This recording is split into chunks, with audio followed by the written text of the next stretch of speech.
Assalamu alaikum, brothers and sisters. I hope you're well.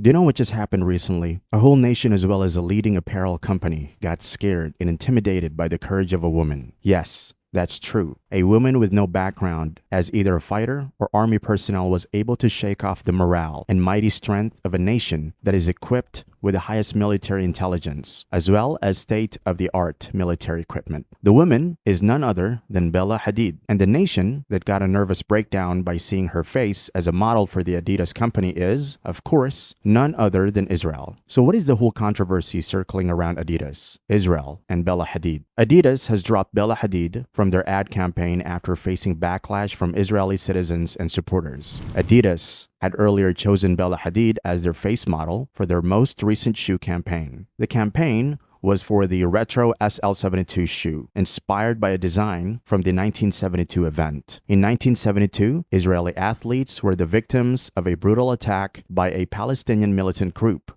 which led to their demise. In that assault, after a standoff at the Olympic Village, 11 Israelis, a German policeman, and 5 Palestinian extremists lost their lives in a shootout that broke out during rescue attempts. Adidas expressed regret for causing upset and distress by including Hadid, whose father is Palestinian, on the front of their revised SL72 footwear. Now let us ask some very basic questions that the world is not ready to ask. What is the connection between that unfortunate incident and Adidas choosing Bella Hadid as their model for their ad campaign? Was there any connection between Bella Hadid and the militant group of 1972? Why did Adidas really choose to be afraid of the Israelis and even apologize for their own decision? Actually, the answer is so clear at the same time. Every time any unfortunate incident happens with any Israeli citizen, the whole world is required to mourn over it and also be very careful not to be hurtful towards them in every possible way. On the other hand, the Israelis can use any of the pain that they had to suffer as an excuse to dehumanize, assault, belittle, torture,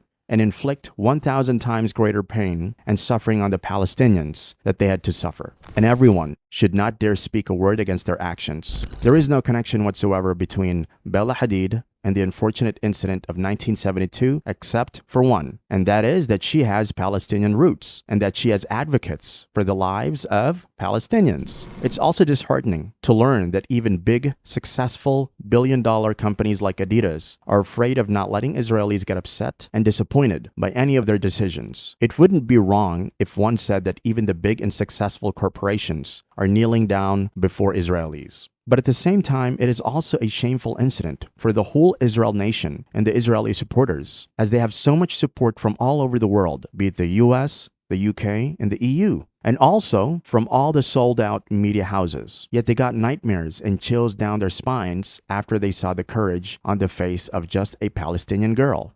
May Allah subhanahu wa ta'ala safeguard the Palestinians. Ameen.